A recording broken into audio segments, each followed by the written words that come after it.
Hello everyone, welcome back to channel. If your Nespresso machine coffee maker is unable to take water, sometimes there will be a choke in the water pump here.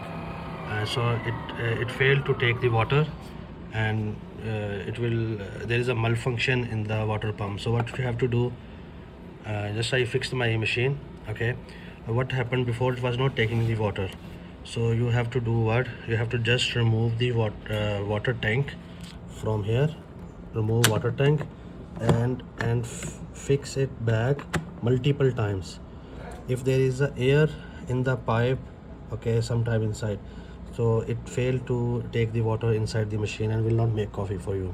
So you have to remove the water tank multiple times, maybe more than 10 times, like this.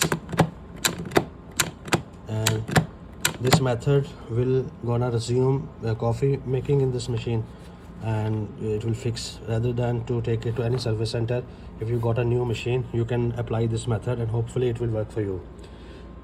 That's what happened with me today, and just I fixed it and it's working fine now. If you have any other question, you can ask down in the comments. Subscribe.